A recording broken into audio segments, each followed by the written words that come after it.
Hi. Oh, you almost fell, silly. I definitely didn't bump it. I forgot my TV's in my room. That scared the shit out of me. That's my TV. Hi, TV. The explanation for the TV being in my room is I wanted to watch Bridgerton while laying in bed, but then that makes me sound like I was gonna jork it to Bridgerton, which I didn't. Just wanted to be cozy. But while it's in here, I've been watching. What? Never mind. Gonna say I was gonna watch Heated Rivalry, but I guess not. Anywho, why am I talking about my TV? I just filmed a sit-down update video where I caught you up on all of the things I've been reading, because I'm gonna be honest, I've been a bad vlogger and I haven't been recording for a hot second. So go watch my last video if you want to know what I've been up to reading wise. The current update is in the other room. Where is it? Where is it? Gordo, can you hold my spot for me while I go get my book? Thank you. Thank you, Gordo. So polite. I'm currently reading Wuthering Heights. This bookmark is out of place because I'm now at like 75% of the way through. Feels like a bit of an oxymoron because on one hand I've been staying up until like early to continue reading this. Like the other day I was up at 3 a.m. reading because I couldn't go to sleep, but I'm not loving it. And clearly I'm just reading it so that I can go watch the movie, which I'm sure a lot of people are doing right now. I want to be able to compare them. I'm not looking for the movie to be a faithful adaptation at this point. I'm hoping the movie isn't faithful because I want something better than this. But I'm gonna hold out with my full thoughts until I get closer to the end, if not already finished it, because I feel kind of silly being like, this book sucks, until I do some research after I finish it of like, hey, what was Emily Bronte doing? Because right now I'm like, what the fuck? But yeah, I have this physically. This is my copy I've had since high school, which is it not uncanny that that kind of looks like Jacob Elordi? Like, I know we're casting a white man for a person of color, but Jacob? Anywho, I have this also on Kindle, because if you don't know, it's free. So if you would like to read it, eat up. Oh, that was my laptop making the reflection on my TV. Okay. Tomorrow, I have to wake up at 6 a.m. to go to an event for work, and I'm not looking forward to it. I'm gonna go take a shower, get ready for bed, and tuck in with my book, and hopefully the book puts me to sleep. But who knows? I might be up until 2 a.m. reading it. I will talk to you later.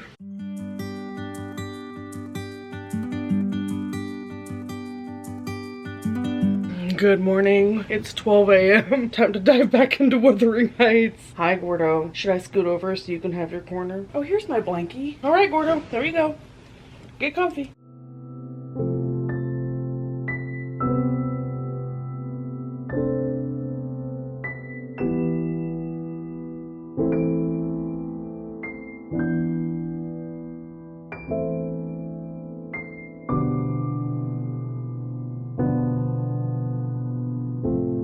I'm finally getting to the scene where like things are falling into place. It's becoming a little bit more evident like why what happened is happening. But it's crazy that Heathcliff is like this iconic romantic literary figure, because this is some crazy work. Anyway, I lost my sticky tab, so I had to get a new one, and now the color is gonna change in like the last 30 pages. But unfortunately I did promise Shelby that I would go over to her place and watch the Cat's Eye documentary, so I'm gonna need to head out.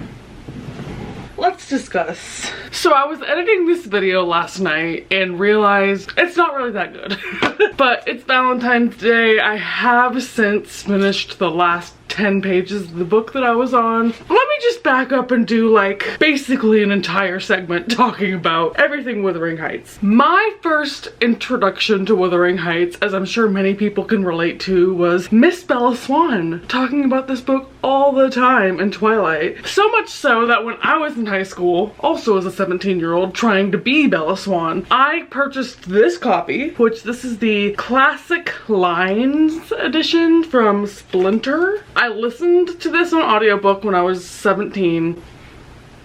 Gleaned almost nothing, unsurprisingly. So reading this again was like reading it for the first time. I'm gonna tell you right now, my biggest downfall with this book is I went into it with the biggest misconception ever. Obviously, it's the fact that I'm expecting this to be a love story, and it's almost anything but I don't know that I was misled per se, because everything about this book talks about the infatuation between Kathy and Heathcliff, and that is obviously part of it. There's just such this obsession with each other, especially on the part of Heathcliff to Kathy, that drives a lot of the other fucked up shit that happens in this. But every single piece of media you see, like even the end pages of this, says he's always in my mind, and everyone always talks about he's more myself than I am. Whatever souls are made of, his and mine are the same. I've only read this book once and I know these quotes off the top of my head. So I went into this expecting it not to be like a Jane Austen novel per se, where like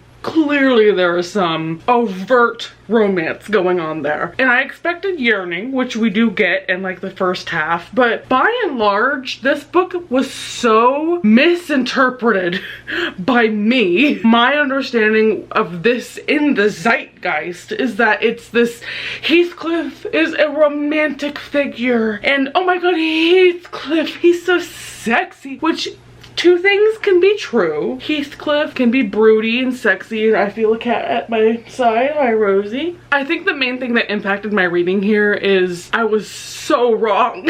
Like I said, two things can be true. It can have romantic elements, and those romantic elements can drive the plot forward, but literally the first half of this book and the second half of this book are two entirely different universes. What I also touched on previously is I never was loving this book. I don't know that there's a world where I would rate this 5 stars, even though now I can see why some people would. As I said, I was really looking forward to a sparknotes.com moment as soon as I finished this, because I needed to know what was everybody else getting from this that clearly I was not tapping into. But one of the things I kept saying is, even though I'm not loving this book, I stayed up until like 3 a.m. multiple days reading it, and I was really scared that it would be hard to read, because I remember as a teenager really struggling through it, which makes sense because I was just doing it to have said I've read it. And this time I was like, okay, let me actually understand it. I don't know. There's maybe little things that I didn't pick up on because I still haven't perfected my reading of anything written before 1900. That's all to say, like, this was still pretty easy and addicting to read, even though I wasn't absolutely loving it. It's interesting because I do like books with unlikable characters, and I know that based on my review right now,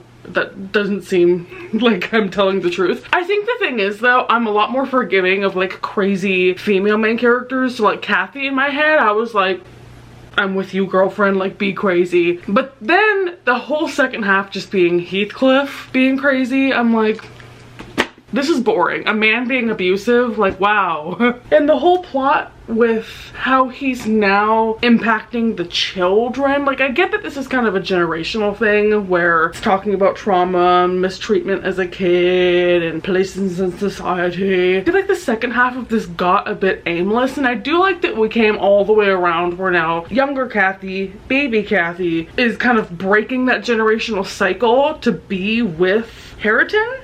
Is his name? So I think that was a good full circle moment, but it took us a long time to get there. Some of the things I'm saying, I'm sure, are the reason why all of this ladders up to make sense, but I'm like, this is totally user error. Even though I went into this with the plan to attack it and understand it this time, I feel like I went into it with the wrong intentions, and I was so disappointed because I was like, oh, this story is bad, and I was expecting good. Bad as in like negative characters rather than like heroes. So my misperception of this book really was the downfall of why I didn't love it more. I think I'm settling on 3 stars for this read through. And I will say my intention for reading it, even though I know I said like, oh, I was expecting it to be romantic, I'm not trying to make it be like a Jacob Elordi Margot Robbie adaptation of it. I'm not expecting it. The whole reason I read it is because I know that the new adaptation is going to be nothing like what I just experienced here. That all being said, I am seeing the movie tonight, so I really wanted to get a flavor of this to be able to watch that. And I will say, right off the bat, I remember back when the movie trailers were coming out, there was some talk about Jacob Elordi not being the right cast member for it because he's white. And I was like, yeah, I get it. We'll just see how it goes anyway. Now that I've reread this, And it is such a critical part of the story about Heathcliff being darker skinned, and that's a huge reason why he's shunned and seen as dirty and like cast out to work in a barn. It is a major component of his character. So I'm curious how they're gonna tackle that. I've had some commenters now say they're not gonna even go see it because they whitewashed the cast, which if I hadn't bought my ticket before finishing this book, 1000% agree. But now I think I'm in it just to see like what the fuck are they gonna make? Like how are they gonna change it for him to be so scorned? I was reading up about all the adaptations of this. I know there's like the 1939 version. I watched it in an English class at one point, which I think is another reason why I've been led to think it's more of a romantic thing, because Heathcliff in the 1939 version. But a lot of the adaptations stop at that halfway point, because once the two main characters aren't on page or screen together anymore, what's the whole point of the book? I don't know who is to blame here for me sorely misunderstanding the purpose of this, and honestly it might be blameless and or it's just my own fault, but I think like the whole purpose of this is me just saying like I'm gonna have to try this again at some point. But like as you can see from me taking all my notes and tabbing and how I would stay up really late reading it, like it really isn't a bad book. I don't hate it. I would never claim to never want to reread it. A lot of the acclaim that comes from it and the reason why a lot of people enjoy it is the setting. Like I agree, Wuthering Heights and the isolation of it, and even though it could be laborsome sometimes to have the perspective of this be a person telling a story from a person telling a story from a person, so it's like quotations within quotations within quotations, but that also adds to a little bit of the charm for me. And it's one of those books where the first couple of chapters are set current time and then you get flashbacks and then you build back up to current times. At one point when I was reading this, I stopped and reread the first couple chapters now that you understand who the characters are. And it's one of those books where I think once you get the background understanding of them, when you go back and reread it from the start, like you'll continue to have a deeper understanding of it. So big ass long story short, I think I'm landing on this was fine. I would like to retry it in the future, but I'm happy that I have established a baseline of what I think might happen in the movie, or at least how far the movie will diverge from the original source material, because I guarantee they're gonna romanticize the shit out of that relationship. And I've kind of stayed spoiler free on the movie before going into it. I have just heard that basically the movie would be good if it were trying not to be Wuthering Heights. But I just feel like a loser too, because I've only ever read this and Jane Eyre by Charlotte Bronte, and I have a sneaking suspicion that I'm like, are the Bronte sisters just not for me? Because I also did not love Jane Eyre. But then that makes me feel like I'm just misunderstanding them. Clearly I need to join a book club or start a college course before I read another Bronte novel, which sucks because I do have, oh, what's it called? I downloaded an ebook that everyone says I will love. I think it's also by Charlotte Bronte. I was asking for book recommendations about like the melancholy of growing up, I think was the theme in this one. Villette by Charlotte Bronte. Even though I wasn't a huge fan of Jane Eyre,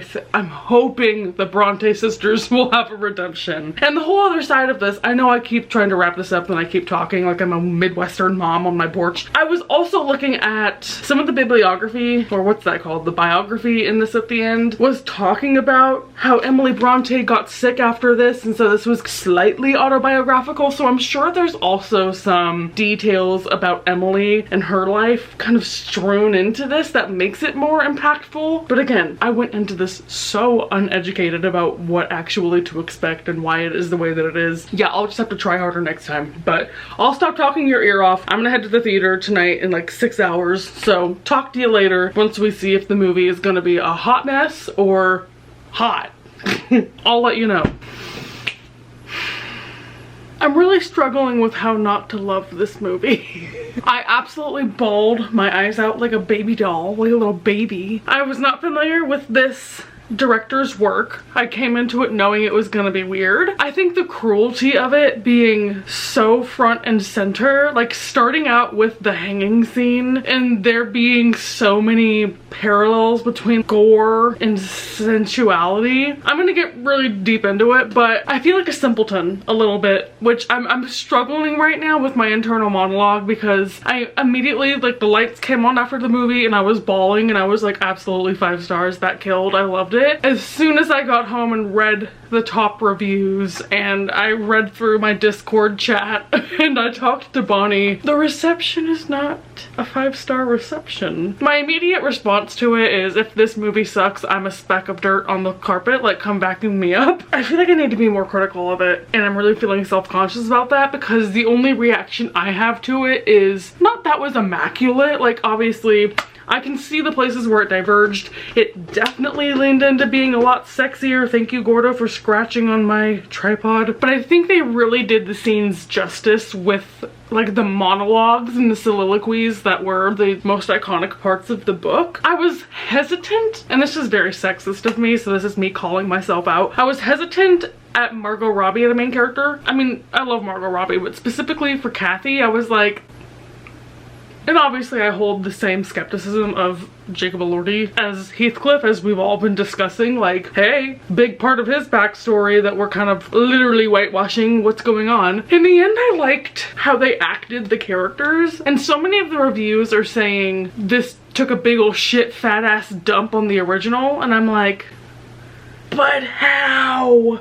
I know there's a whole other half of the story. I know they changed so much shit. I feel like I need to watch 5 hours of video essays about why people hate this movie because I want to understand what I enjoyed about it that I shouldn't be enjoying. And I wanted to come on and review this and be like, it was so great and I liked this part and this part was so well. But I feel guilty declaring my love for it when I know there's probably a lot of discourse that I need to research and study, and I don't want to sit here and tell you all to go see it, and I'm missing a glaring issue with it. I will say it's not going to be for everybody. I was really fascinated by how dark it was, like literally from the first second. There were so many nuances and layers that this added. So here's a couple of things, like, aside from the romance side of it, that I do think that this film tackled interestingly. So obviously Nellie's role in the story is she is the storyteller, and she has a lot of agency in the movie as well. She kind of enters that cycle of torment that is tornadoing around Kathy, and she's like a tool that Heathcliff uses to get at her in the end. I loved the focus of Nellie in this one, and I haven't really seen any other adaptations to see if she plays as prominent of a role in those as well, but I liked that addition. Maybe not even addition, but just like that was still carved out for her in this kind of adaptation where they were also fucking every 5 minutes. And I feel like even though I just read the book, there were some nuances that I'm wondering, is that true to the book, or did they kind of spin some dialogue to have double meaning? Watching this movie was good, if only because I came out of it going, I need to reread the book.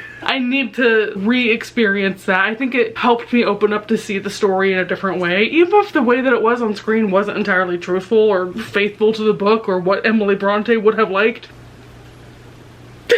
I know probably something everyone's talking about is like the weird kinkiness that's added to it, especially with like Isabella, and like the horse play and puppy play. I know obviously Emily Bronte is not sitting there suggesting that's what happened, but for me it's just like the absolute perversion of these characters and how they will just degrade each other to get under each other's skin. Low-key, I felt like Isabella was also like a little bit of a relatable character to the audience, just because every time she was like, Heathcliff, like, we all were like, hee, me too. And some of the weird aspects of it, sorry, I'm lisping with my Invisalign. Some of the weird aspects, like the wall of her bedroom being her own skin, I think is another reflection of just her selfishness. The many layers of obsession Kathy either experiences or has thrust upon her. I love stories that embody women's rights and wrongs. I love that you saw Kathy be horrid, because in my head it was like,